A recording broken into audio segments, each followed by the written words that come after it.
தைத்திரிய உபனிஷத் 67வது வகுப்பு பிருகுவல்லி.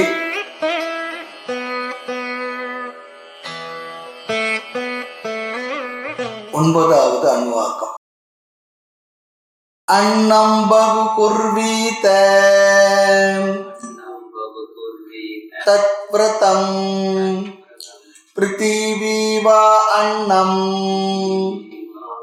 ஆகாசோ அன்னாதஹ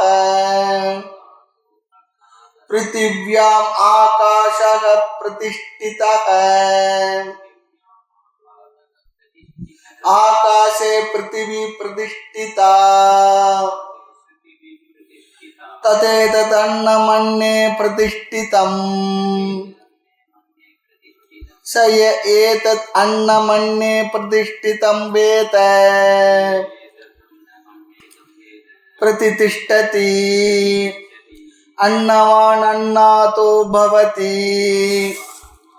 மகான் பவதி பிரஜயா பசுபிர் பிரம்ம வர்ச்சசேன மகான் கீர்த்தியா. இங்கு அன்னம் பகு குர்வீத, அதிகமான அன்னத்தை சேகரிக்க வேண்டும், உற்பத்தி செய்ய வேண்டும் அப்படி சொல்லியிருக்கு. பகு என்றால் அதிகம், குர்வீத சேகரிக்க வேண்டும், அன்னத்தை அதிகமாக சம்பாதிக்கணும்னு சொல்லியிருக்கு. அது மட்டும் இல்லை, அதிகமாக சமைக்க வேண்டும்னு சொல்லியிருக்கு. அது எதற்காக? அதிகமாக நாம் மட்டும் சாப்பிடுவதற்கு இல்லை. சிலர் வீட்டில் சொல்லுவாங்க, சமைச்சா ஒரு சோறு மிச்சமாகாது. அப்படிலாம் இருக்கக்கூடாது. அதற்காக குறைவாக சமைக்கலாம் என்று புத்தி வந்தால் என்ன பண்ணுறது? ஆக அதிகமாக சமைக்கணும், வேஸ்ட் ஆகக்கூடாதுன்னு என்ன அர்த்தம்? அதை தானமாக பிறருக்கு கொடுக்க வேண்டும் அர்த்தம். ரொம்ப நாளைக்கு முன்னெல்லாம், ஒரு 15-20 வருஷம் 30 வருஷத்துக்கு முன்னெல்லாம் வீடுகளில் சாப்பாடு கேட்டு வருவாங்க. இப்போ அது இல்லவே இல்லாமல் போச்சு. சாப்பாடு கேட்டு வர்றவங்க ஆட்களே இல்லை.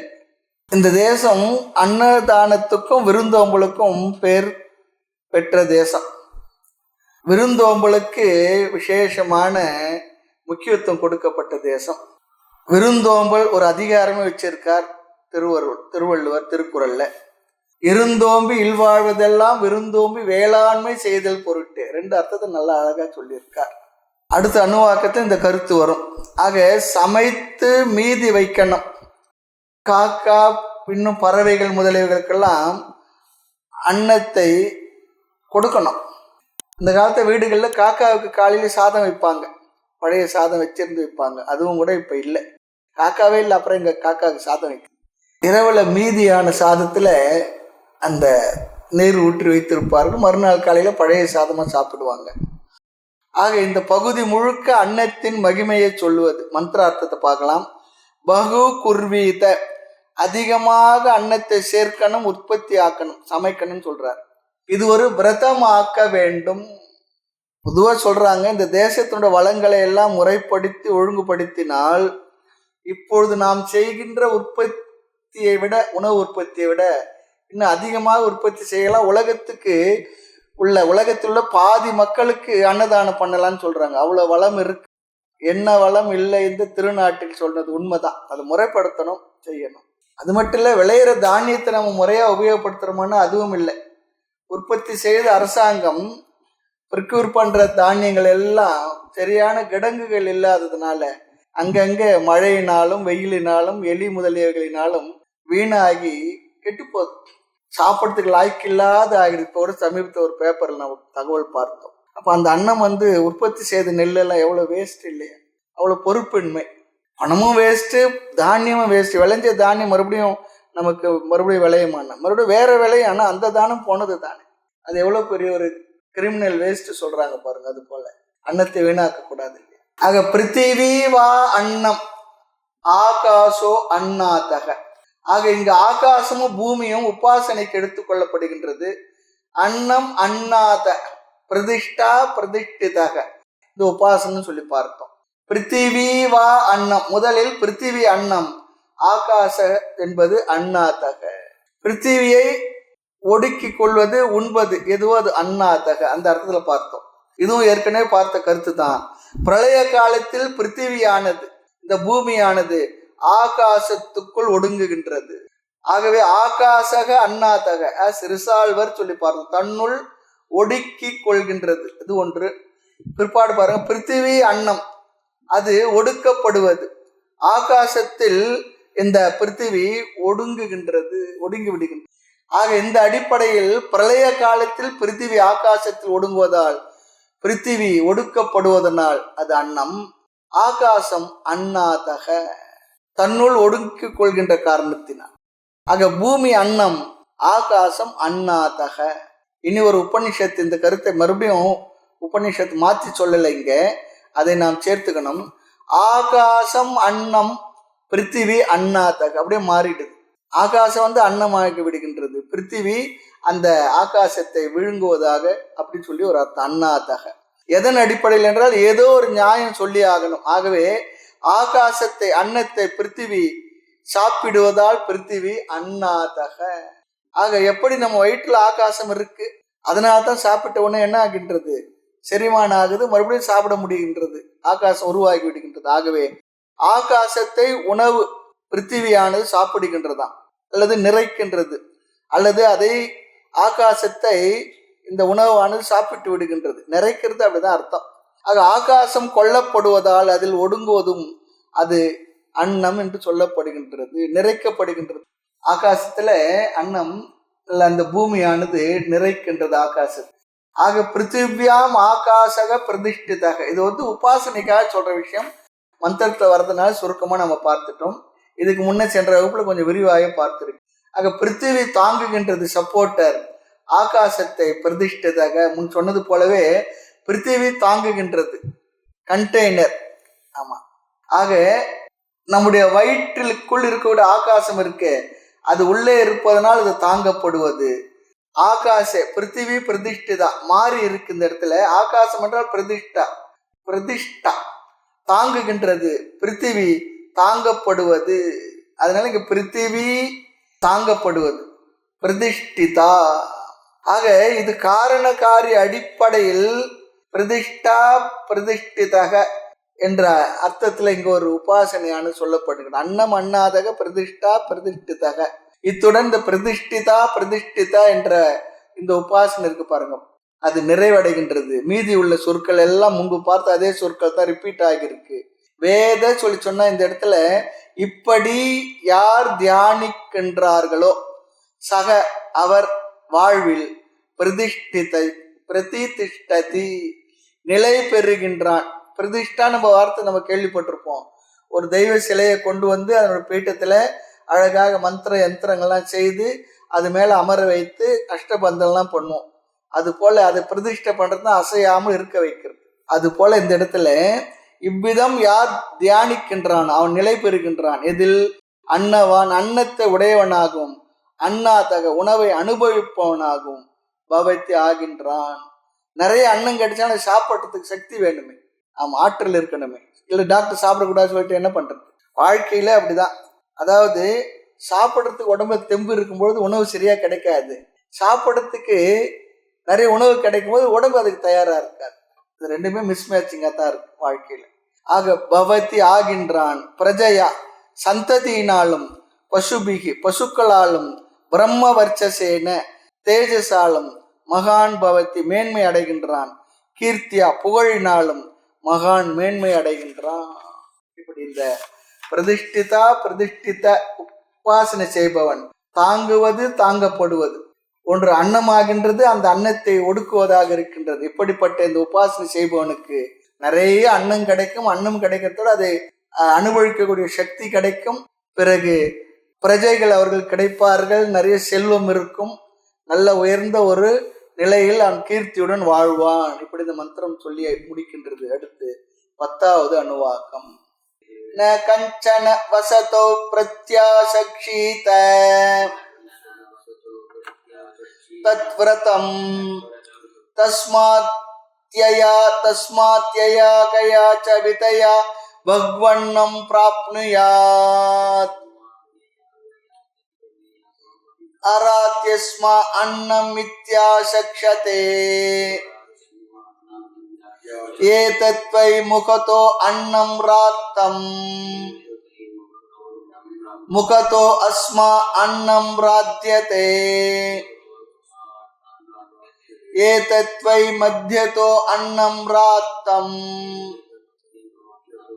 மத்யதோ அஸ்மா அன்னம் ராத்யதே ஏதத்வா அந்ததோ அன்னம் ராத்தம் அந்ததோ அஸ்மா அன்னம் ராத்யதே ய ஏவம் வேத ந கஞ்சன வசதோ பிரத்யாசக்ஷீத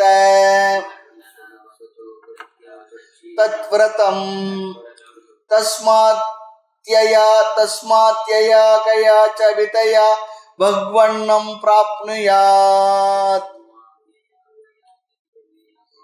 அராத்யஸ்மா அன்னம் மித்யாசக்ஷதே ஏதத்வை முகதோ அன்னம் ராத்தம் முகதோ அஸ்மா அன்னம் ராத்யதே ஏதத்வை மத்யதோ அன்னம் ராத்தம் மத்யதோ அஸ்மா அன்னம் ராத்யதே ஏதத்வா அந்ததோ அன்னம் ராத்தம் அந்ததோ அஸ்மா அன்னம் ராத்யதே ய ஏவம் வேத. இந்த 6வது அணுவாக்கத்துல தவம் என்ற சாதனம் சொல்லப்பட்டது. 7, 8, 9 உபாசனைகள் பண்புகள் எல்லாம் இதுவரை பார்த்து முடித்தோம். இந்த 10வது அணுவாக்கம் கொஞ்சம் பெரிய அணுவாக்கம். 3 பண்புகள் வர இருக்கின்றது. முதல் பண்பு அன்னம் குறித்த பண்பு. 2வது பிரம்ம உபாசனம், இது ஒரு நல்ல ஒரு உபாசனையா வரப்போகின்றது, பார்க்க போகின்றோம். 3வது ஞான பலன். இது 3 கருத்துக்கள் இங்கு வர இருக்கின்றது. ஞானி மோட்சத்தை அடைந்த பின்பும் எப்படி இந்த உலகத்தில் வாழ்ந்து கொண்டிருப்பான், அவன் நிறைந்த மனதோடு எப்படி வாழ்ந்து கொண்டிருப்பான், ஜாலியா நல்லா பாட்டு பாடிக்கொண்டு சாமகானம் பாடிக்கிட்டு சுத்தி திரிஞ்சுக்கிட்டு இருப்பான். அதெல்லாம் இந்த கருத்தெல்லாம் இதுல வர்றது. இங்கும் ஒரு விரதம் சொல்லி உள்ளது. ந கஞ்சன வசதோ பிரத்யாசக்ஷீத தத் விரதம். ஒரு நம்மிடத்துல ஒரு இடத்தை தேடி வந்தார்னா, கொஞ்சம் தங்கணும்னு சொல்லி வந்தார்னா இல்லை என்று சொல்லக்கூடாது. இதுவரை அன்னத்தை பத்தி சொல்றது, இங்கே தங்கறதுக்கு இடம் கேட்டு வந்தா கொடுக்கணுமா.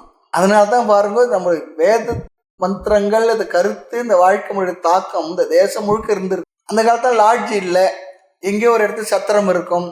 அந்த காலத்து ராஜாக்களுடைய பெரிய ஒரு என்ன சொல்றது, அவருடைய சாதனைகளாக சொல்லும் பொழுது சத்திரம் கட்டினார், அன்னசாலைகள் அமைத்தார், ரோடு எல்லாம் போட்டார், ரோட் மரங்கள் நிழல் தரும் மரங்களை வைத்தார், குளங்களை வெட்டினார், இது எல்லாருக்கும் சொல்லுவாங்க. அப்புறம் அந்த சுமை தாங்கிகள்லாம் வச்சார், சுமையை தூக்கிட்டு போறவங்களுக்கு, அதெல்லாம் நிறைய விஷயங்கள் சொல்லுவாங்க.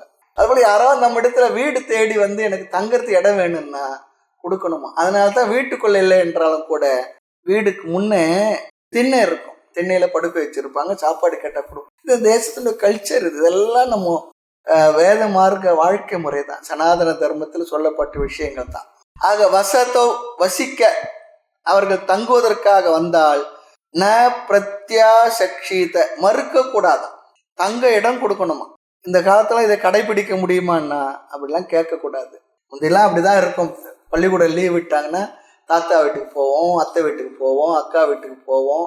அங்கே 10 நாள் 20 நாள்லாம் இருப்போம். ஒரே ரகலையாக தான் இருக்கும். எல்லா பிள்ளைங்களும் இருந்து. இப்போல்லாம் அப்படிலாம் கிடையாது. அந்த காலத்தில் ஒரு வீட்டில் 4 பிள்ளைங்க, 5 பிள்ளைங்க, 8 பிள்ளைங்கள்லாம் இருக்கும். எல்லாம் அவ்வளோ சந்தோஷமாக அவங்களுக்கு எல்லாருக்கும் 20 பேர் 30 பேர் சமைக்கிறதுக்கு போடுவாங்க. சலிப்பில்லாத பண்ணுவாங்க. இப்போல்லாம் இருக்கிறது 1, 1, 2, 2. அதுவும் யார் வீட்டுக்கு யாரும் போகிறதில்லை. போனாலும் போயிட்டு ஒரு வேளை தான், சாப்பாடு கூட இல்லை, வந்துட வேண்டியதுதான். ஏதோ டீயோ ஏதோ சாப்பிட்டுட்டு காபி சாப்பிட்டு வந்துட வேண்டியது. அந்த நிலையில இருக்குது. ஒருத்தர் ஒரு தொடர்பு இல்லாமல், ஒரு அந்யோன்யம் இல்லாமல், ஒரு அந்த உறவு முறைகள்லாம் சீராக இல்லாமல், ஒரு என்ன பண்ணுற ஒரு அட்டாச்மெண்ட் இல்லாமல் அப்படி இருந்துகிட்டு இருக்கு. ஆக இந்த காலத்துலாம் கடைபிடிக்க முடியுமான்னா கேட்கக்கூடாது. ஆனால் இது உள்ள ஸ்பிரிட் இருக்கு பாருங்க, அந்த பண்புடைய உயர்வை நாம் எடுத்துக்கொள்ள வேண்டும். இல்லையே அப்படி யாரோ முன்ன பின்ன தெரியாதவங்களுக்கு கொடுத்தா ஏமாத்துவாங்களே அப்படின்னு சொல்லி கேட்கக்கூடாது. அந்த காலத்தெல்லாம் பொருந்திய விரதம் தான் இது. ஏனென்றால் அந்த காலத்து ஹோட்டல் இல்லை, உணவு சாலை இல்லை, தங்கறதுக்கு லாட்ஜ் முதலிய சௌகரியம் இல்லாத காலம்.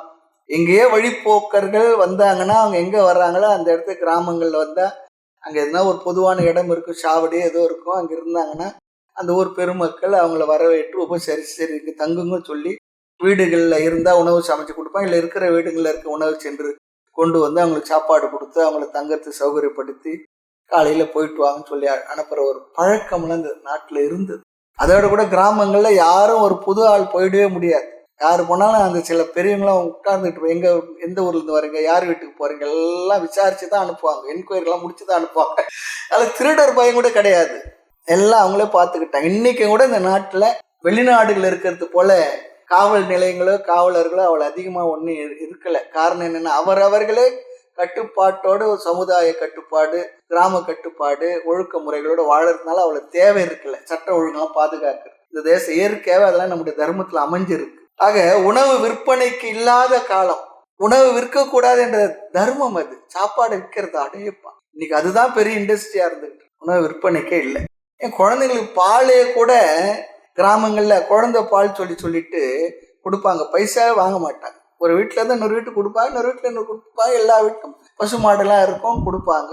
ஆக அதனால தான் இந்த தேசத்தினுடைய நீள அகலத்துக்கு யாத்திரை மேற்கொண்ட யாருமே அதிதி என்று சொன்னால் இடம் கொடுப்பார்கள். அதிதி தேவோ பவ, விருந்தினர்களை வந்த விருந்தினர்களை உபசரித்து அனுப்புவது. செல்விருந்தோம்பி வருவிருந்து காத்திருப்பான் நல்விருந்து வானத்தவருக்கு, திருக்குறள்ல சொல்றார். எல்லா வேத மார்க்கத்தின் தாக்கம் தான் எல்லா குறள்லையும் கூட. வந்தவர்களை உபசரித்து அனுப்பிட்டு அடுத்து விருந்தினர் வருவாங்கன்னு காத்திருப்பான்னு சொல்றார். அப்படிப்பட்டவன் யார் என்றால் நல்விருந்து வானத்தவர், தேவர்களுக்கு நல் விருந்தாவான் அப்படி சொல்லியிருக்கு. இன்னைக்கு எப்படி இருக்கு? யாரா இருந்தாலும் உணவு தருவார்கள். அடுத்த வரியில் அந்த கருத்து வருகின்றது. இங்கு உரையாசிரியர்கள் அதையும் உணவு தருவதையும் சொல்லுகின்றார்கள். அன்னமபி வசதோ வாச நிமிதம். இதன் அர்த்தம் என்னன்னா, நம்மிடம் உள்ளதை ஷேர் பண்ணிக்கணும். ஷேரிங் வித் அதர்ஸ் தானம் தான். இல்லற தர்மம் பகிர்ந்து கொள்ளுதல், பரிமாறி கொள்ளுதல். அதை மறுபடியும் சொல்கின்றது இந்த மந்திரம். பிரம்மச்சாரிகள் சன்னியாசிகள் என்று அவர்களிடத்தை பகிர்ந்து கொள்வது இல்லறவாசியுடைய தர்மமா சொல்லி தத் பிரதம். இங்கே இடத்தை பற்றி சொல்லும் பொழுது திருக்கோவில் திருவண்ணாமலை கிட்டக்க முதல் 3 ஆழ்வார் சொல்லுவாங்க. பொய்கையார், பூதத்தார், பேயாழ்வார் 3 பேர் ஒரு இடத்துல பெரிய மழை. இதை இறைவனுடைய பெருமாள் 3 பேர் சேர்த்து வச்சு தானும் அவர் கூட இருக்கணும் முடிவு பண்ணிட்டார் போல இருக்கு. இல்லை எல்லாரும் வராங்க. ஒருத்தர் வந்து வரார், சின்ன இடம் தான் இன்னைக்கும் இருக்கு அந்த இடம். வரார், கொஞ்சம் மழைக்கு ஒதுங்கலான்னு சொல்லி பார்க்குறார். பார்த்தா அந்த இடத்துல சரி அப்படி பார்க்குறார், ஒருத்தர் இருக்கலாம். அதில் அப்படியே அந்த மழைக்கு உட்காந்துருந்தார், அப்படியே படுக்கலான்னு அப்படி ஒரு கழிச்சு படித்தார். அந்த நேரம் அது இன்னொருத்தர் வந்தார். ஐயா கொஞ்சம் இந்த மழைக்கு கொஞ்சம் மழை நிற்கிற வரைக்கும் கொஞ்சம் ஒதுங்கணும் இடம். ஒருவர் கிடக்கலாம், இருவர் இருக்கலாம், வாங்க உட்காரலான்னு சொல்லிச்சு. அவர் எந்திரிச்சு உட்காந்துட்டு இவருக்கு இடம் கொடுத்தார். மழை நின்ன பாடா இல்லை. அந்த நேரம் அது இன்னொருத்தர் வந்துட்டு ஐயா மழை நிற்கிற வரைக்கும் ஒரு இடம் வேணுமே. ஒருவர் கிடக்கலாம், இருவர் இருக்கலாம், 3 நிற்கலாம், 3 பேர் நிற்கலாம் வாங்கன்னு சொன்னாங்க. மனசு பாருங்க, நம்ம என்ன பண்ணுவோம், இங்கே இடம் இல்லை நிற்காரு யாரும் போங்க. 3 பேர் நிற்கிறாங்க, நின்றுட்டு இருக்காங்க. அந்த நேரம் பார்த்து எந்த சத்தமும் இல்லாம இன்னொரு ஒரு நெருக்குதல், யாரோ வந்து ஒரு நெருக்குறா போல இருக்கு அந்த இடத்துல. என்ன இப்படி நெருக்கடியா இருக்கு, 3 பேர் தான் சௌகரியமா நிற்கிறேன். இன்னொரு ஆள் யாருன்னா குரலே கொடுக்கல, 4வது அந்த பேர் வழி. அப்ப சொல்றாரு, என்ன பார்க்கணுமே, யாருன்னா குரலே கொடுக்கல, கேட்கிறாராம் பார்க்கணுமே. அப்பதான் வையன் தகலியாய் வார்க்கடலை நெய்யாக, அந்த பாட்டு ரொம்ப ஆழ்வார் பாட்டு. ஒருத்தர் ஒரு அகல், அப்புறம் நெய்யி, அவர் திரி வச்சு விளக்கேற்றி பார்த்தா பெருமாள் நிற்கிறாராம். 3 பேர் இடத்துலையும் எவ்வளவு ஒரு பக்தி பாருங்க. வாங்கி 3 பேரும் சேர்த்து வச்சு அவர்களோடு இவரை இருக்குன்னு சொல்லி நினைச்சிருக்காரு. இன்னைக்கு இருக்கு அந்த இடம்லாம் அங்க. அது போல எதுக்கு சொல்றேன்னா, யார் வந்தாலும் தங்கறதுக்கு இடம், வீட்டுல இடம் இருக்க இல்லையா, மனசுல இடம் இருந்தாவே கிடைச்சிடும். மனசுலதான் இடம் இல்லை, எவ்வளவு பெரிய வீடு இருந்தாலும் கூட மனசு இல்லை. ஆகவே இல்லறவாசிகள் எப்படியாயினும் அதிக உணவை சேர்த்து வைத்திருக்கணும்னு சொல்றாங்க, சமைத்தும் வைத்திருக்கணும். அது இல்லறவாசிகளோட கடமை. தஸ்மாத், ஆகவே ஒருவர் வீட்டுக்கு வரும்பொழுது இடம் கொடுத்த காரணத்தால் யயா கயா ச விதயா, ஏதாவது ஒரு விதத்தில், விதயா என்றால் முறையில், பகு அன்னம் அதிகமான உணவை அடைய வேண்டும், ஈட்ட வேண்டும், சம்பாதிக்க வேண்டும். யயா கயாச்ச விதயா என்றால் ஏதோ ஒரு விதத்தில் என்பது தவறாக புரிந்து கொள்ளக்கூடாது. முறையாக பகு அன்னம் அதிகமான உணவை அடைந்திருக்க வேண்டும், ஈட்ட வேண்டும், சம்பாதிக்க வேண்டிய யாரு? இந்த இல்லறவாசி. எதற்கு? அதிதி முதலியவர்களுக்கு கொடுப்பதற்கு, அவர்களுக்கு பராமரிப்பதற்காக. அதனால் என்ன வரும்? சித்த சுத்தி வரும் சொல்றார். பின்னர் என்ன கிடைக்கும்? ஞானத்தினால மோட்சமும் கிடைக்கும் சொல்றார். அன்னத்துல ஆரம்பிச்சு மோட்சம் வரைக்கும் கொண்டு போயிட்டார். அதனால்தான் பாருங்க, பிக்ஷாந்தேகிச்ச பார்வதி. அதுல என்ன சொல்றோம்? எனக்கு மோட்சம் என்றது வரணும், அதுக்காக இதை சாப்பிடணும் தான் சொல்றோம். அன்னபூர்ணி சதாபூர்ணி சங்கர பிராண வல்லபே ஞான வைராகி சித்தியர்த்தம் பிக்ஷாந்தேகிச்ச பார்வதி. அந்த வார்த்தை பாருங்க, ஞான வைராகி. ஞானம் வரணும், எனக்கு அதுக்கு வைராகியம் வேணும், அதுக்காக சாப்பாட்டுல கொண்டு ஞான வைராகியத்தை வைக்கிறாங்க. எல்லாமே அதில் தான் போய் நிறைவு பெறுகின்றது. ஆக நீ உலகுக்கு என்ன எப்படி கொடுக்கின்றாயோ அதைத்தான் உனக்கும் உலகம் கொடுக்கும். இது ஒரு பண்பா சொல்றார். இந்த உலகம் எனக்கு எதை கொடுக்கின்றது என்பது, இந்த உலகத்துக்கு நான் ஏற்கனவே எதை கொடுத்தேனோ அதை பொறுத்ததுன்னு சொல்றார். இது உண்மை, சத்தியமான ஒரு பண்பு. நாம் என்ன கொடுத்தோமோ, நாம் எப்படி நடந்துகிட்டோமோ, எப்படி பிறரை நடத்தினோமோ அப்படித்தான் நம்மையும் பிறர் நடத்துவார்கள், நம்மிடத்தை பிறர் நடந்து கொள்வார்கள். ரொம்ப முக்கியம். நான் என்ன கொடுத்தனோ அதுதான் எனக்கும் கிடைக்குன்னு சொல்றார். நான் எப்படி இந்த உலகத்துக்கு கொடுக்கின்றேனோ அப்படி இந்த உலகம் எனக்கு திருப்பி கொடுக்கின்றது. இது ஒரு பண்பு. இது ஏவம் வேத. இதுவரையிலும் இந்த கருத்தானது, இந்த பகுதி வரையில் இந்த கருத்து இங்கு பேசப்படுகின்றது. நீ இந்த உலகத்திற்கு எதை கொடுத்தாய், என்ன கொடுத்தாய் என்பதை பொறுத்துத்தான். நீ அன்பை கொடுத்தா அன்பை பெறுவாய், நீ மன்னிப்பை கொடுத்தால் நீயும் மன்னிக்கப்படுவாய் ஒன்று தவறுக்காக. அதை தான் நீ என்ன கொடுத்து அதை தான் நீயும் பெறுவாய். நீ என்ன மற்றவர் கொடுக்குறாங்களோ அதை நீயும் கொடுத்து இருப்பான்னு சொல்லி அர்த்தம். யாராவது என்னை ஏமாத்துறாங்க, புறக்கணிக்கிறார்கள் சொன்னா அதை நான் இப்பொழுதோ வேறு எப்பொழுதோ நான் அதை பண்ணியிருப்பேன். அதனால்தான் நன்றும் தீதும் பிறர் தர வாராதுன்னு சொல்றது கூட, நம்ம என்ன கொடுத்து இருக்கிறோமோ என்ன செய்யுமோ அதுதான் நமக்கு திருப்பி வரும். நமக்கு இப்படிலாம் நடக்கின்றதே சொன்னா நாம் இப்ப செய்யல எப்போ செய்திருப்போம். அதுதான் உண்மை. அந்த வார்த்தையெல்லாம் வேதத்தினுடைய மந்திரத்தினுடைய கருத்துக்கள்.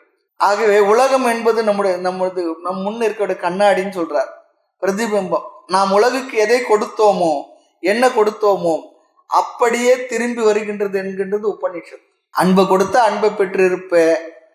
ஆமா, உணவு கொடுத்திருந்தா உனக்கு நல்ல உணவு கிடைக்கும்.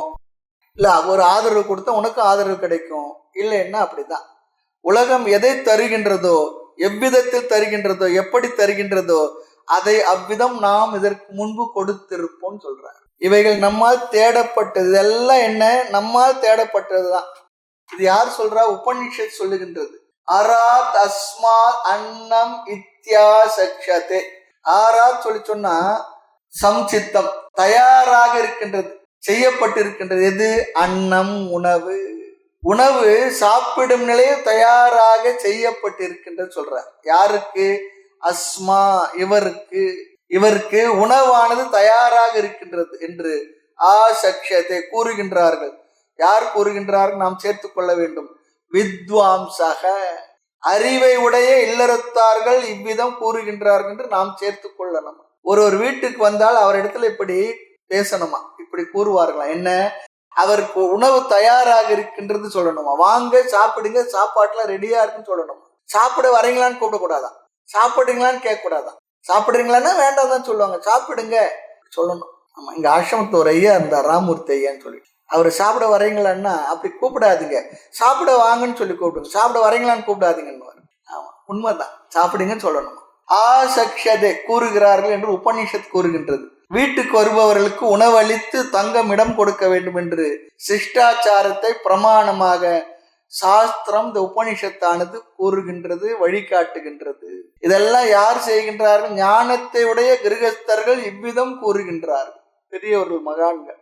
ஆகவே என்ன? வீட்டுக்கு வருபவர்களுக்கு உணவும் இடமும் அளித்து உபசரிக்க வேண்டும் என்பது நம்முடைய பாரம்பரியமான வாழ்க்கை முறை, வழக்கம், கலாச்சாரம். அது தேசத்துக்கு உண்டான ஒன்று. சாஸ்திரப்படியும் தர்மப்படியும் வாழ்கின்ற கிரகஸ்தர்கள் இவ்விதம் கூறுகின்றார்கள், வாழ்கின்றார்கள். ஆகவே என்ன? மற்றவர்களுக்கு இவ்விதம், அவர்களிடமும் நாம் இவ்விதம் நடந்து கொள்ள வேண்டும் என்பது இங்கு கருத்து. அராதி அஸ்மா அன்னம், இது இல்லறத்தாருடைய வார்த்தை. அடுத்து நாம் எப்படி கொடுக்கின்றோமோ அப்படித்தான் இந்த உலகம் நமக்கு திருப்பி கொடுக்கின்றது. இந்த வார்த்தை வருகின்றது பாருங்க. ஏதத்வை முகதக. ஏதத், இந்த வை நிச்சயத்தை குறிக்கின்றது. வை என்றால் நிச்சயத்தை குறிக்கின்றது. ஏதத் அதை அன்னம் என்ற சொல்லோடு சேர்த்து கொள்ள வேண்டும். இந்த அன்னமானது முகத்தக நல்ல விதத்தில் உத்தம விருத்தியா சொல்றார். பிராத்தம் என்றால் செய்யப்பட்டு பகிர்ந்து கொள்ள வேண்டும். உணவும் நல்ல எண்ணத்தோடு செய்து அவங்களுக்கு கொடுக்கணுமா, வேற விதமான எண்ணம் இருக்கக்கூடாது. அம்மா நமக்கு வீட்டுல உணவு சமைக்கிறதுனா எப்படி சமைக்கும், அந்த உணவுல அன்பை சேர்த்து நம்ம குழந்தைங்க சாப்பிடணும், நல்லா இருக்கணும், சௌக்கியமா இருக்கணுன்ற அன்போடு செய்யும். ஆமா, அது போல நல்ல எண்ணத்தோடு இல்லறத்தில் இருப்பவருடைய வீட்டுகளில் செய்யப்பட்ட உணவானது நல்ல எண்ணத்தோடு செய்து வருபவர்களுக்கு பரிமாறி தாங்களும் அதை எடுத்துக்கொள்ள வேண்டும் சொல்றது. பகிர்ந்து கொள்வது இது ஒரு விரதம் சொல்றது. இதுல இருந்து இன்னொரு கருத்து வருகின்றது.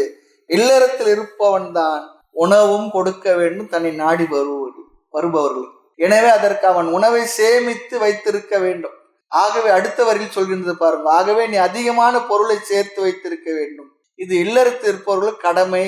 கிரகஸ்தர்கள் அதிகமா உணவை சேர்த்து வைத்திருக்க வேண்டும், இல்லறத்தாருக்கு கடமை. சன்னியாசிக்கு சேர்த்துலாம் வைக்க கூடாது.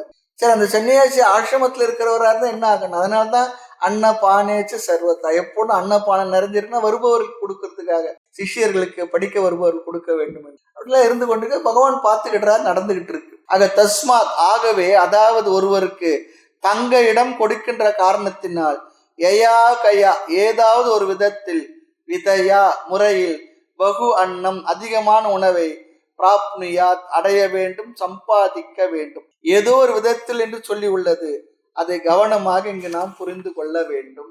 எப்படியாவது என்றால் எப்படியாவது முயற்சி செய்து உழைத்து தர்மப்படி பொருளை சேர்க்க வேண்டும். இதன் பலன் என்ன? நமக்கு சித்த சுத்தி கிடைக்கும். சித்த சுத்தி சொன்னா மன தூய்மை, விருப்பு வெறுப்பு குறைந்த கல்முஷமில்லாத தூய மனதானது கிடைக்கும். அது மோட்சத்திற்கு தகுதியை கொடுக்கும்.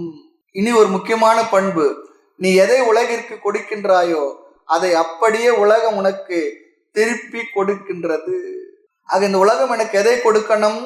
இடம் கொடுக்கணும், உணவு கொடுக்கணும். அதற்காக தான் உபநிஷத்து இந்த சிஷ்டாச்சாரத்தை பிரமாணமாக நமக்கு காட்டுகின்றது. ஏன் சொல்கின்றது என்றால், ஞானத்தை உடைய அறிவை உடைய இல்லறத்தை சார்ந்தவர்கள் இவ்விதம் பேசுகின்றார்கள். ஆக வீட்டிற்கு வருபவர்களுக்கு இடத்தை கொடுத்து அன்னத்தை கொடுக்க வேண்டும் என்பது இங்கு கருத்து. இது உபனிஷத் கருத்து மட்டுமல்ல, பரம்பரையாக சாஸ்திரங்களை படித்து சாஸ்திரத்தின்படி தர்மப்படி வாழ விரும்புகின்ற இல்லறத்தை சார்ந்தவர்கள் இவ்விதம் நடந்தும் கொள்கின்றார்கள் சொல்றார். நிறைய வாழ்க்கையில பார்க்கிறோம், புராணங்கள்ல இதிகாசங்கள்லாம் பார்க்கிறோம். எவ்வளவு சிரமங்கள் இருந்தாலும் தன்னை நாடி வந்த விருந்தினர்களுக்கு அப்படி உணவளிக்கக்கூடிய அப்படி ஒரு பழக்கமானது இந்த தேசத்துல ரத்தத்தோடு சேர்ந்துதா இருக்கு. அதனுடைய உச்சகட்டமான ஒரு விஷயம்தான் இளையான்குடி மாறன் நாயனார் வரலாறு. எல்லாம் இல்லை, எதுவுமே இல்லை, அவர்களுக்கும் உணவில்லை. பெரிய மழை பெய்யுறது, அமாவாசை நேரம், ஒரே இருட்டா இருக்கு. சிவனடியார் இரவு அவ்வளோ ரொம்ப லேட்டா வராரு, எனக்கு பசி எடுக்குது, சாப்பாடு கொடுன்னு கேட்கிறார். அந்நேரத்துக்கு என்ன பண்றது? வீட்டிலே அரிசி இல்லை, எதுவும் பண்றதுக்கு இல்லை, மழையா பெஞ்சுக்கிட்டு இருக்கு. கணவன் எடுத்து அந்த அம்மா சொல்றாங்க, சரி இப்போ இன்னைக்கு காலையில் தான் கொண்டு சென்று நெல்லை விதைச்சிட்டு வந்திருக்கீங்க, அதை நம்ம வயக்காட்டுக்கு சென்று அந்த நெல்லையெல்லாம் கொஞ்சம் சேர்த்து எடுத்துட்டு வாங்க, அதை சரி செய்து வந்திருக்கிற சிவனடியாருக்கு சாப்பாடு போடலான்னு சொல்றாங்க. போய் எடுத்துக்கிட்டு வர்றார். அதெல்லாம் அந்த கதையில வரக்கூடிய அற்புதமான சில விஷயங்கள். 63 நாயன்மார் வரலாறுல இளையான்குடி மாறன் நாயனார் நம்ம ஊர் பக்கத்துல தான் இருக்கு. அப்படி வாழ்ந்து இந்த விருந்தோம்பலுக்கு அவ்வளோ ஒரு உயர்ந்தது ஒரு தன்னை நாடி வந்து உணவுன்னு கேட்டுட்டு அவங்க எப்படியாவது அவங்களுக்கு கொடுக்கணும்.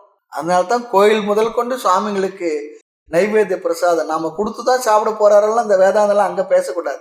ஆமா, அது கொடுத்து வரக்கூடிய பக்தர்களுக்கும் கொஞ்சம் கொடுத்து கோயில்கள்ல உணவு கொடுத்து அனுப்புறதெல்லாம் அந்த தேச பெரிய விஷயம்தான். அது யாருக்கு தெரியும்னா, பசி தெரிஞ்சவங்களுக்கு தான் இந்த உணவுடைய அவசியம் நல்லா புரியும். பசி தெரியாத சாப்பிட்றவங்களுக்கு அதை பத்தி ஒண்ணுமே தெரியாது. தனக்கு இல்லை என்றாலும் கூட உறவினர்களுக்கு கொடுப்பார்கள். ஒரு மகாபாரத ஒரு கதை வரும். ஒரு ரிஷி பத்தினியா வாழ்ந்துகிட்டு இருக்காங்க, பிக்ஷை எடுத்து சாப்பிட்டுக்கிட்டு இருக்காங்க. அல்லது தானியங்கள் அறுவடை செய்த நிலங்கள் சென்று அங்க சிந்தி கிடக்கிற தானியங்களை கொண்டு வந்து சரி செய்து அதை தான் சாப்பிடுது. அது ஒரு விரதமா வச்சிருக்கு. ஒரு பெரிய ஒரு பஞ்சம், ஒரு வாரமா அவங்களுக்கு எதுவுமே கிடைக்கல. அப்புறம் அன்னைக்கு பார்த்து ஏதோ கொஞ்சம் மாவு கிடைச்சது, கொண்டு வந்து அதை செய்து சாப்பிட உட்கார போறாங்க. அந்த நேரத்தில் ஒரு அடியவர் ஒருத்தர் வந்து கேட்கிறாரு, கெஸ்ட், எனக்கு பசி எடுக்குது, ரொம்ப பசி, சாப்பிட்டு பல நாட்கள் ஆகுது, ஏதாவது சாப்பிட இருந்தா கொடுங்களேன். அவரை வர வச்சு உட்கார வச்சு அவர் பூஜை நமஸ்காரம்லாம் செய்து அந்த வீட்டினுடைய தலைவர் தனக்கு இருந்த செய்த உணவு 3ஆ பிரிச்சாங்க. தனக்குரிய உணவை அடியாறு கொடுத்து இங்க சாப்பிடுங்கன்னார். அது சாப்பிட்டவருக்கு பசி அடங்கலை. இன்னைக்கு எனக்கு இன்னும் உணவு வேணும், பசி தீரலையே. அப்புறம் அந்த அம்மா வீட்டுக்கு தலைவி, அந்த அம்மா அவங்க பங்கு கொடுக்குறாங்க. அப்பவும் ஒரு பசி போகலை. ஒரு பையனுக்கு கொஞ்சம் இருந்தது, அந்த பையனை பார்க்குறாங்க. அவனும் இல்லைப்பா வந்தவருக்கு கொடுங்க தாத்தாவுக்குன்னு சொல்லிட்டு அவரும் கொடுக்குறாங்க. கொடுத்து 3 பேரும் உணவு சாப்பிட்டு வருவா. அப்பா பசி தீர்ந்ததுன்னு சொல்றாங்க. அப்படி சாப்பிட்டுட்டு புறப்பட்டார்.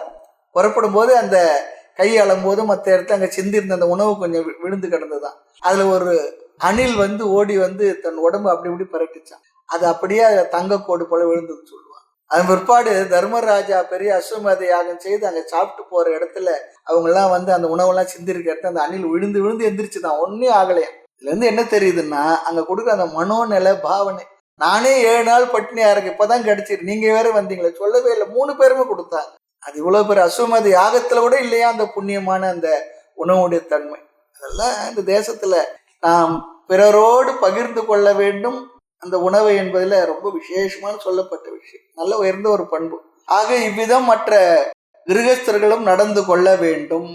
இனி நாம் எப்படி கொடுக்கின்றோமோ அப்படி நமக்கு வருகின்றது என்ற ஒரு கருத்து வருகின்றது.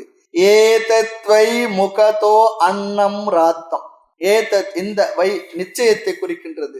ஏதத் அன்னம் இந்த அன்னமானது முகதக நல்ல விதத்தில் உத்தமமான விதத்தில் ராத்தம் செய்யப்பட்டு தயாரிக்கப்பட்டு, முகத்தோ என்றால் நல்ல முறையில் தயாரிக்கப்பட்டு யாருக்கு கொடுக்கப்படுகின்றதோ பிரயச்சதி அது சேர்த்துக்கணும் அந்த வார்த்தை, அல்லது வழங்கப்பட்டால், அவ்வாறு வழங்கப்பட்டால் முகதக உத்தமமான முறையில் அன்னம் அஸ்மை இவனுக்கு அன்னம் உணவு ராத்தியதே வந்து அடைகின்றது.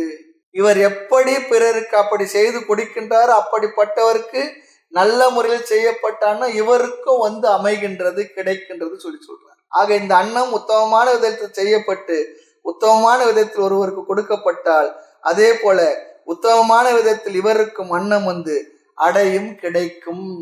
ஏதத்வை மத்தியதக அன்னம் ராத்தம். ராத்தம் தயார் செய்யப்பட்டு ஒரு மத்திய தன்மையில ஒரு இடைநிலையில் செய்யப்பட்டு கொடுக்கப்பட்டால் மத்ததக அந்த நிலையில் அஸ்மை இவருக்கு அன்னம் ராத்தியது இடைநிலையில் உள்ள அன்னம் இவருக்கும் திரும்பி வருகின்றது.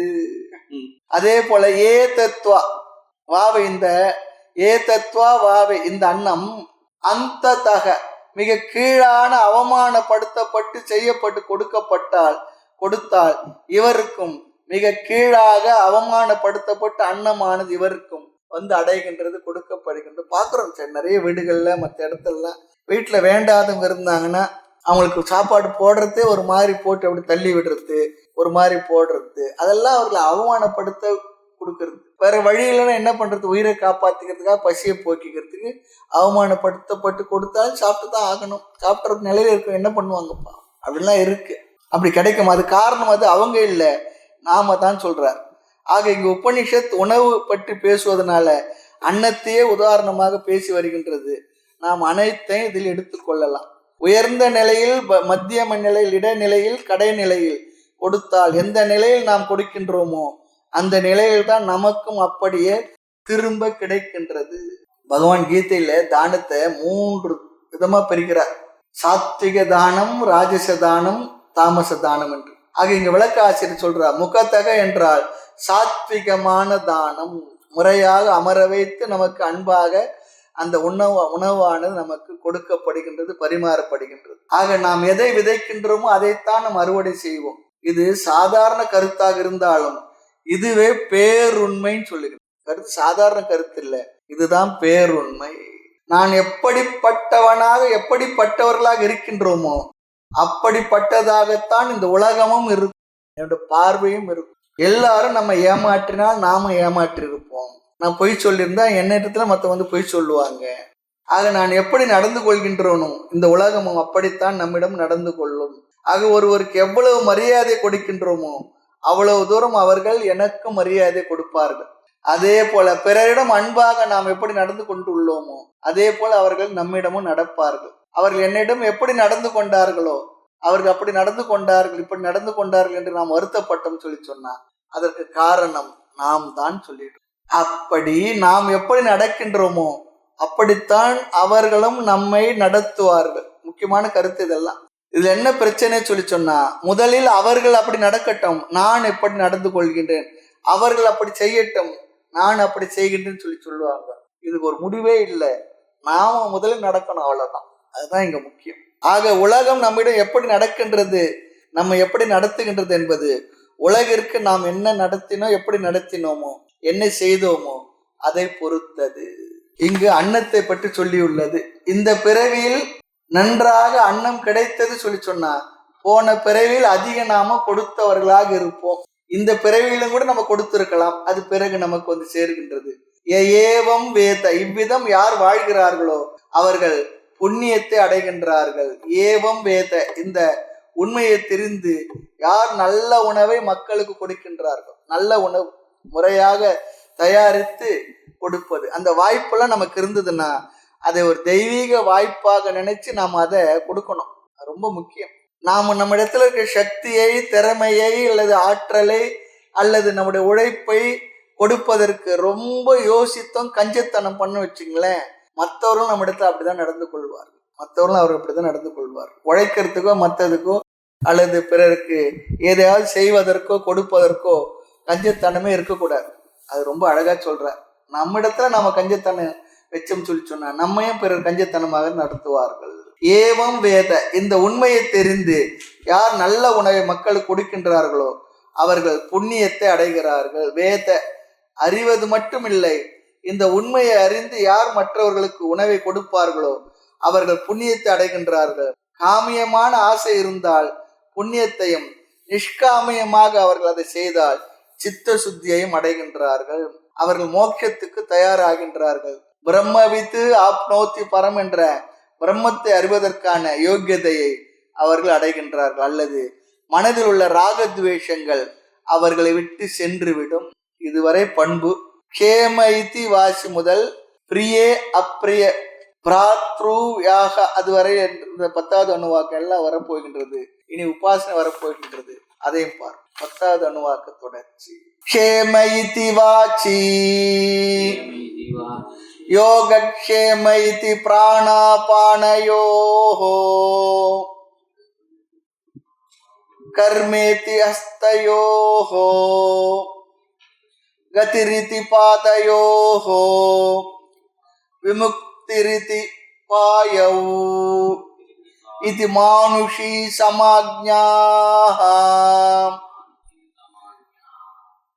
க்ஷேம இதி வாசி யோகக்ஷேம இதி பிராணாபானயோஹ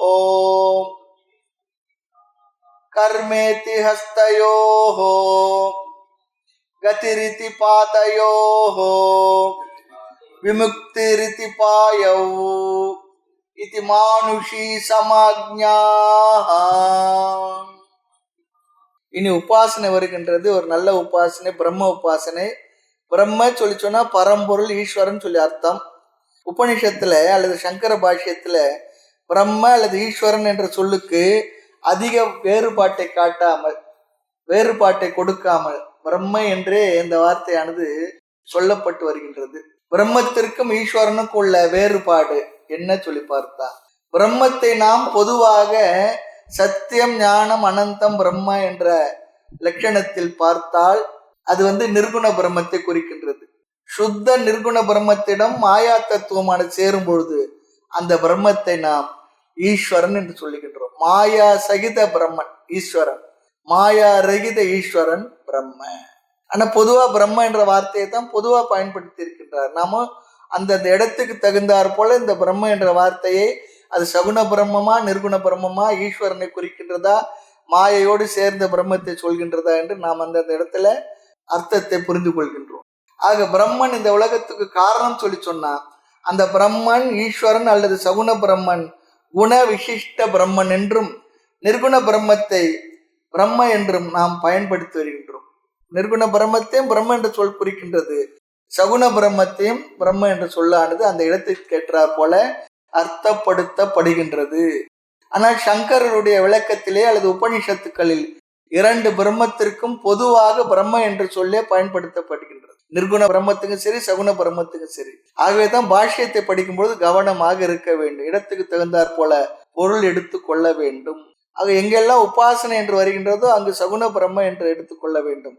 எங்கு மோட்சம் விசாரம் அல்லது அதனுடைய பலன் என்று வருகின்றதோ அங்கெல்லாம் நிர்குண பிரம்ம என்ற அர்த்தத்தை நாம் புரிந்து கொள்கின்றோம். ஆக இங்கு சகுண பிரம்ம உபாசனை தான் வருகின்றது. பிரம்மத்தை நாம் எப்படி உபாசனை செய்கின்றோம்? 2 விதத்தில் உபாசனை செய்கின்றோம். ஒன்று, நம்முடைய சரீரத்தின் அங்கத்தையே எடுத்துக்கொண்டு, நம்முடைய சரீரத்தின் ஒவ்வொரு அங்கத்தினுடைய ஒவ்வொரு சக்தியையும் நாம் எடுத்துக்கொண்டு அந்த சக்தியை ஒரு தேவதையாக பாவித்து நாம் உபாசனை செய்வது. கைக்கு ஒரு சக்தி இருக்கு, இந்த நாக்குக்கு ஒரு சக்தி இருக்கு, மனதுக்கு ஒரு சக்தி இருக்கு, காலுக்கு ஒரு சக்தி இருக்கு. அது போல இந்த வெஷ்டி ரூபமான ஜீவனுடைய அங்கத்தில் ஒவ்வொன்றிலும் ஒவ்வொரு சக்தி, குளோரி இருக்கின்றது, பெருமை இருக்கின்றது. நாம் அந்த சக்தி அந்த அங்கத்திற்கு சேர்ந்தது அல்லது என்னை சேர்ந்தது அப்படிலாம் நம்ம நினைக்கிறோம் இல்லையா?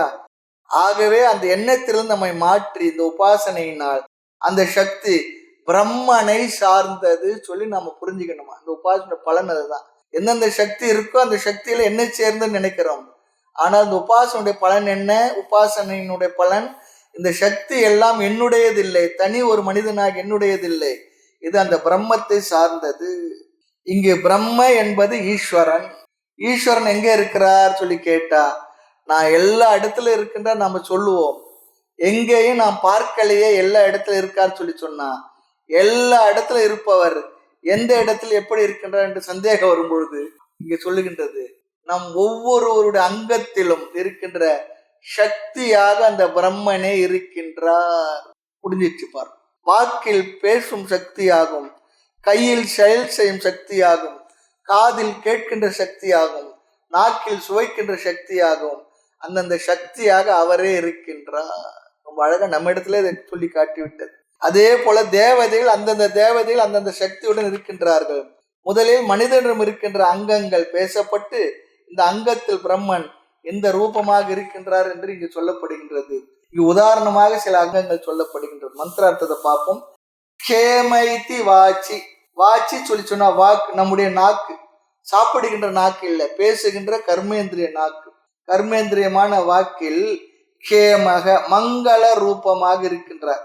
இது இவ்விதத்தில் இதை நாம் எப்படி படிக்க வேண்டும் என்றால், வாச்சி கேம ரூபேன பிரம்ம அஸ்தி இதி உபாசீத. இவ்வளவு வார்த்தை சேர்த்துக்கணுமா?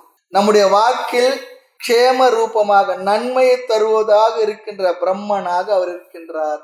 ஒரு மனிதனுடைய வாழ்க்கையில் வருகின்ற மங்களம், உயர்வு அவனுடைய நாக்கில் தான் இருக்கின்றது சொல்லி சொல்ற. அவங்க நாக்கில தான், பேசுற வார்த்தையில தான் இருக்கு. ஒரு வார்த்தையை வெல்லும், ஒரு வார்த்தையை கொல்லும் சொல்லி சொல்லுவாங்க இல்லையா? சொல்லுல பேச்சில் இருக்கு. அதனால நம்ம பேசும்பொழுது மற்றெல்லாம் ரொம்ப ஜாகிரதையா பேசணும், ஜாகிரதையா சொல்லணும். பேசும்பொழுது பிறர் மனசு புண்படாமையும் பேசணும்.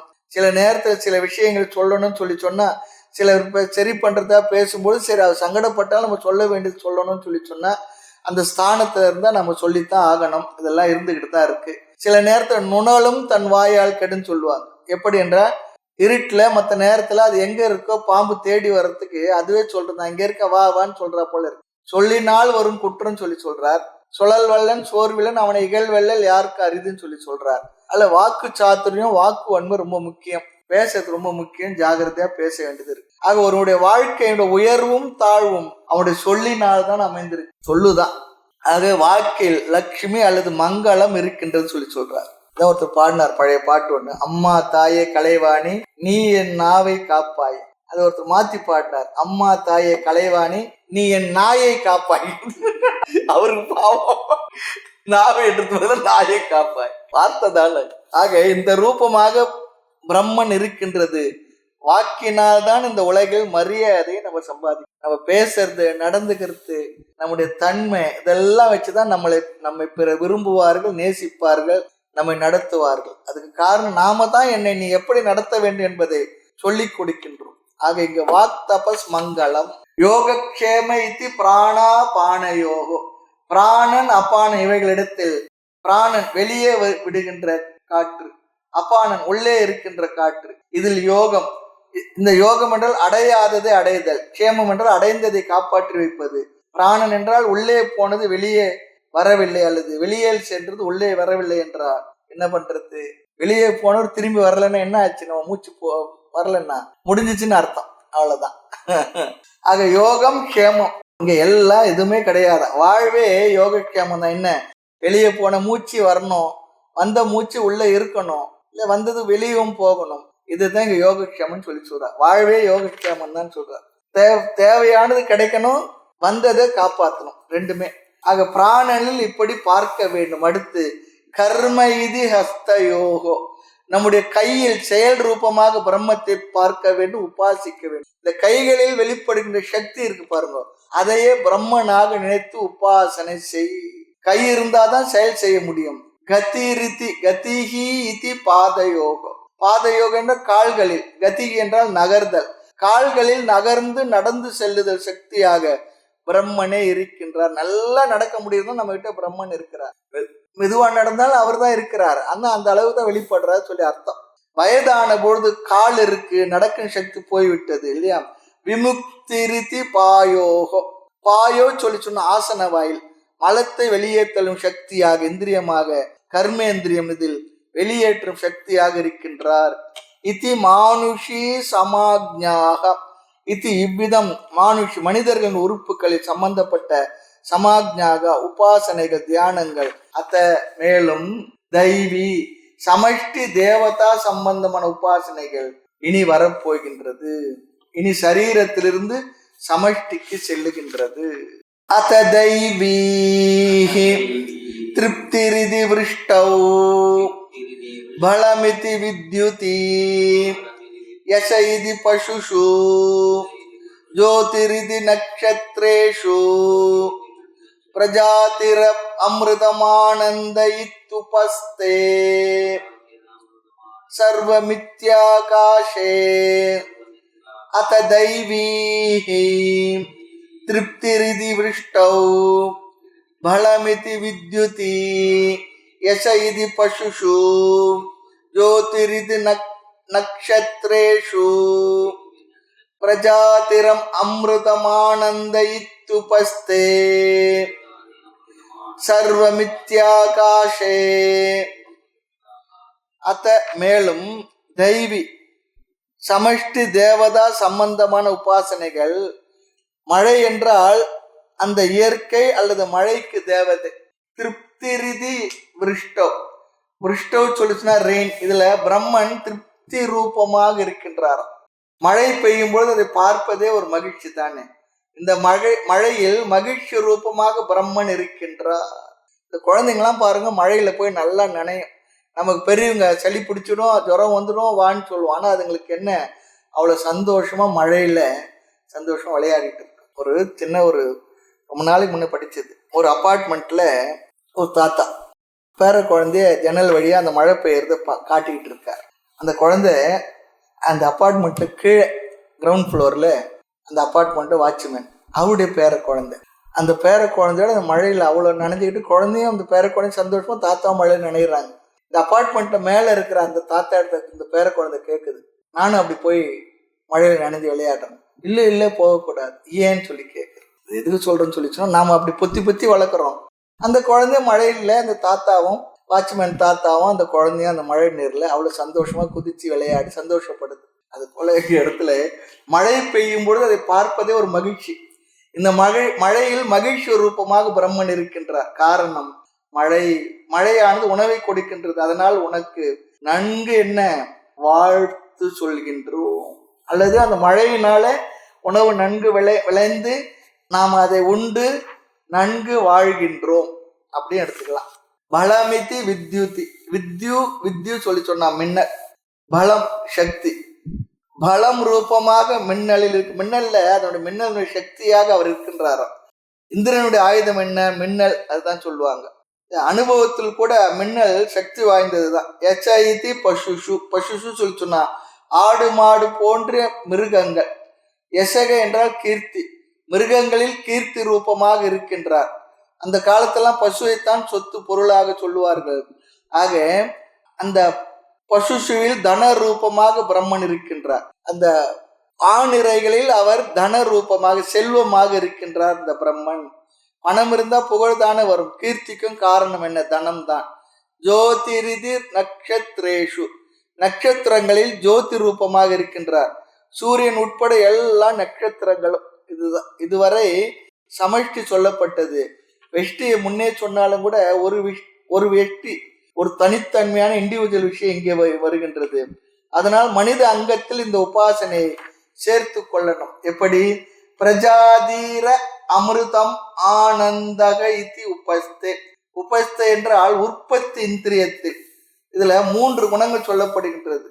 இந்த உற்பத்தி இந்திரியத்துல சந்ததி, பிரஜா இத்தி, பிரஜை சந்ததியும், அமிர்தம் என்றால் சாஸ்திரத்துல தந்தையானவர் என்ன பண்றாராம், அவரே மகனாக பிறக்கின்றார் என்று ஒரு கருத்து இருக்கின்றது. ஆக தந்தை மகனை தன்னையே தானாக பார்க்கின்றார். மகனை பார்க்கும்போது சந்தோஷம் வந்தா என்ன அர்த்தமா? தன்னையே மகனில் பார்க்கின்றார். அப்பொழுது என்ன நினைக்கின்றார் என்றால், நான் இறக்கவில்லை, ஏன் என்று சந்ததியானது தொடர்கின்றது என்று.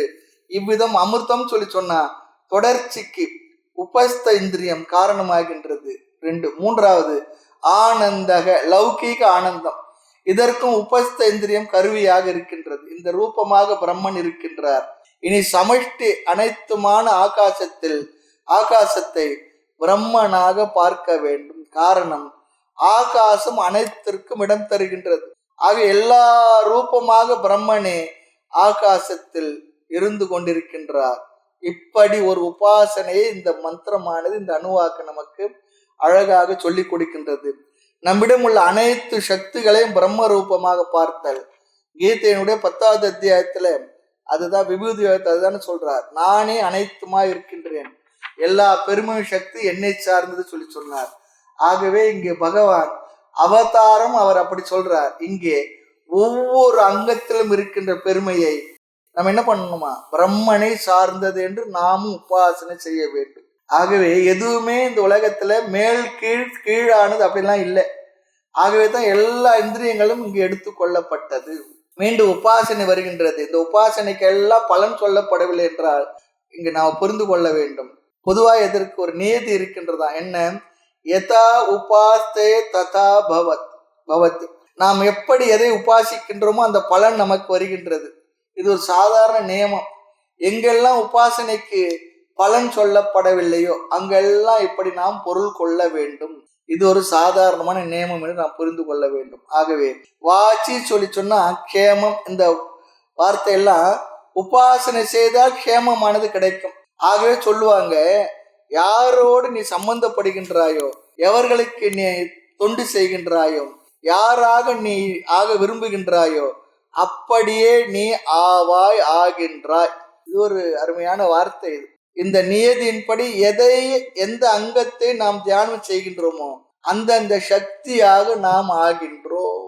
ஏது பாவித்திடும் அதுவாகுதலால் உன்னை நான் என்று பாவித்தின் அத்துவித மார்க்கம் முறலாம். அப்படி தாய்மலரும் சொல்றார். அத்வைதமா நம்ம நினைச்சோம்னா நாம அத்துவித மார்க்கம் முறலாம் சொல்லி சொல்லுவார். ஆக யாதுருச்சைஹி சம விஷயத்தை, யாருடன் நீ சம்பந்தப்படுகிறாயோ, யாதுருச்சாம்ச உப சேவத்தை, யாருக்கு நீ சேவை செய்கின்றாயோ, யாராக நீ நீ விரும்புகின்றாயோ, யாதுருச்சே முடிவு என்ன?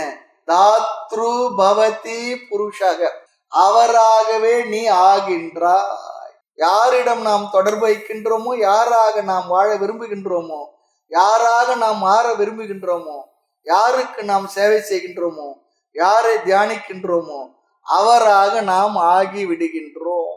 இனி பிரம்ம உபாசனையை சொல்லி பலனையும் சொல்லி நிறைவு செய்ய போகின்றது. அடுத்த வகுப்பில் பார்ப்போம். மூர்த்தி எல்லாம் வாழி, எங்கள் மௌன குரு வாழி, அருள் வார்த்தை என்றும் வாழி, அன்பர் வாழி, பராபரமே. ஓம் பூர்ணமத பூர்ணமிதம் பூர்ணாத் பூர்ணமுதச்யதே பூர்ணஸ்ய பூர்ணமாதாய பூர்ணமேவாவசிஷ்யதே. ஓம் சாந்தி சாந்தி சாந்தி. ஹரி ஓம். ஸ்ரீ குருப்யோ நமः. ஹரி ஓம்.